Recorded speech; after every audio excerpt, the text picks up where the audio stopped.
Merhaba değerli dostlar.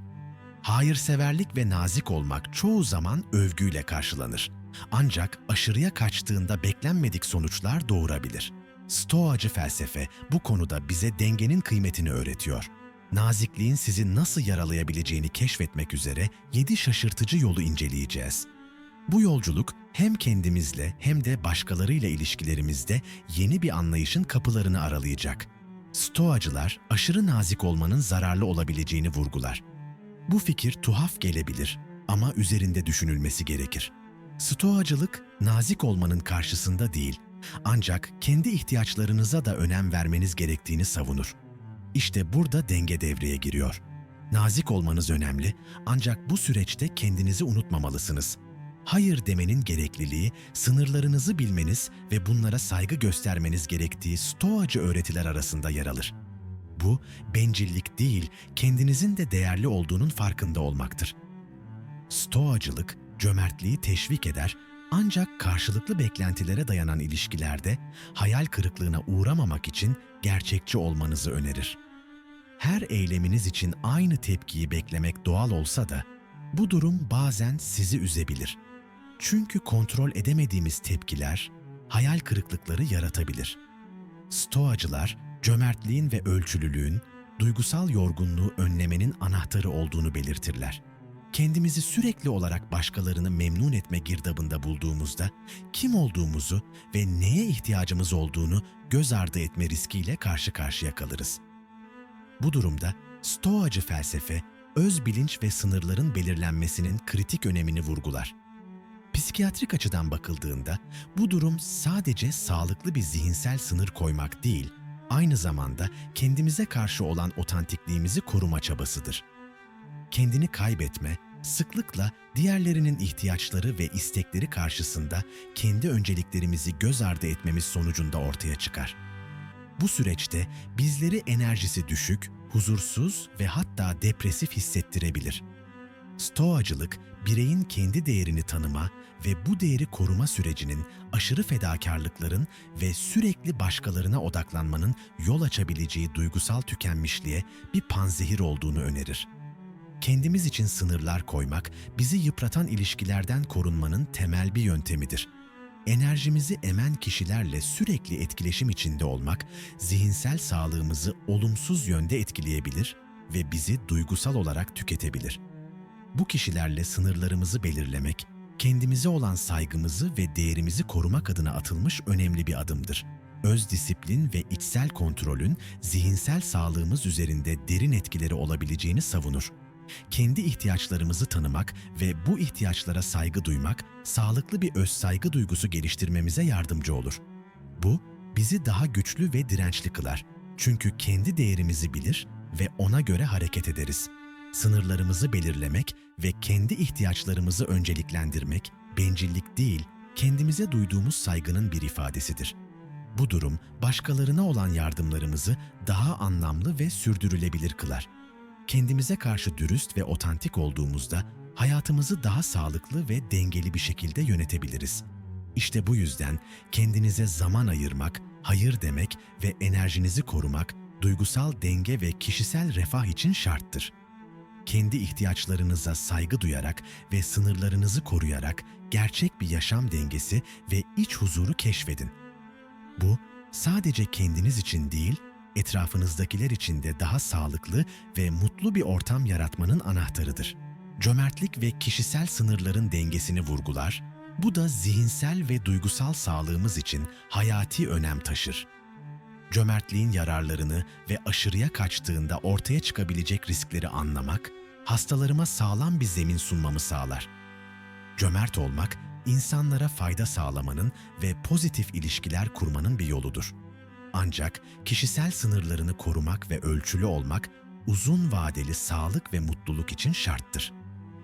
Cömertlik, genellikle başkalarına vermekle ilişkilendirilir ama gerçekte çok daha fazlasını kapsar. Gerçek cömertlik, zaman, dikkat, sevgi ve kaynaklarımızı paylaşmakla birlikte bu paylaşımların ne zaman ve nasıl yapılacağını bilmeyi de gerektirir. Cömertliğin bir sınırı olması gerektiğidir. Aşırı cömertlik kişisel sınırların aşınmasına ve sonuç olarak kişisel değer duygusunun zayıflamasına yol açabilir. Bu, özellikle kendini beğendirme ihtiyacı olan veya reddedilme korkusu taşıyan bireylerde görülür. Bu yüzden cömertliği dengeli bir şekilde uygulamak, kişinin kendi ihtiyaçlarını göz ardı etmeden başkalarına yardımcı olabilmesini sağlar. Hayır demenin gücü, hayır demek bazıları için zorlayıcı olabilir, ancak bu hem kişisel sınırları korumanın hem de öz saygıyı güçlendirmenin temel bir yönüdür. Psikiyatrik perspektiften bakıldığında, hayır diyebilme yeteneği, bireyin kendine olan saygısının ve bağımsızlığının bir göstergesidir. Tedavi süreçlerinde hastalarıma hayır demeyi bir hak olarak değil, aynı zamanda kişisel güçlendirme aracı olarak görmeyi öğretiyorum. Bu, onların diğer insanların isteklerine karşı kendilerini koruyabilmelerini ve kendi değerlerini savunabilmelerini sağlar. İlişkilerde dengeli yaklaşım, cömertlik ve ölçülülük arasında dengeli bir ilişki kurmak, sağlıklı ve mutlu ilişkilerin temelini oluşturur. Psikiyatride bireyin kendini korurken aynı zamanda başkalarına karşı anlayışlı ve yardımsever olmasını sağlamak önemlidir. Bu dengeli yaklaşım, hastaların hem kendilerine hem de diğer insanlara karşı daha sağlıklı tutumlar geliştirmelerine olanak tanır. Örneğin, bir hasta özverili olabilir ama aynı zamanda kendi ihtiyaçlarını göz önünde bulundurarak, böylece kendini tükenmişlikten koruyarak ve daha tatmin edici ilişkiler kurarak duygusal sağlığını iyileştirebilir.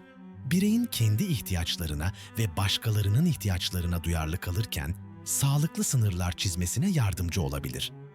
Cömertlik, değer veren insanları çeker ve pozitif ilişkiler oluştururken, ölçülü olmak ve hayır diyebilmek, bu ilişkilerin sağlıklı ve sürdürülebilir kalmasını sağlar. Böylece bireyler kendi değerlerini korurken başkalarına yardım edebilir ve gerçekten anlamlı, dengeli ve mutlu bir yaşam sürebilirler. Bu yaklaşım her birimizin içsel gücünü ve öz saygısını pekiştirir, böylece her birimiz kendi hayatımızın efendisi olabilir ve diğerlerine daha etkili bir şekilde yardımcı olabiliriz.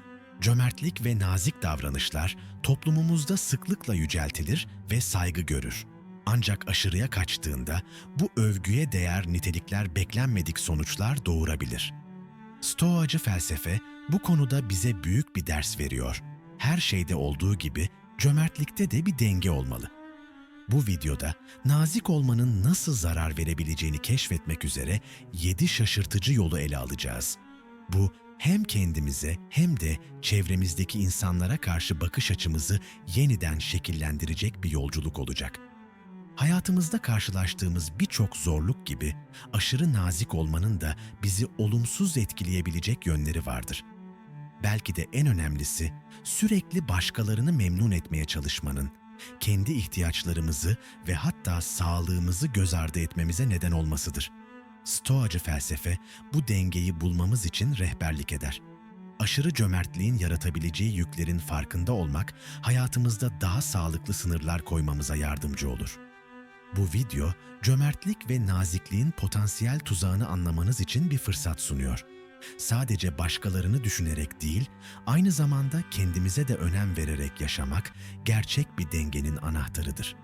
Kendinize karşı nazik olmak, başkalarına olan nazikliğiniz kadar önemlidir. Bu yolculukta öğreneceğiniz, nazikliğin sadece başkalarına değil, aynı zamanda bize de nasıl hizmet edebileceğidir. Hem kendimize hem de başkalarına karşı sorumlu ve dengeli bir şekilde nazik olmayı öğrenmek, yaşam kalitemizi artırabilir.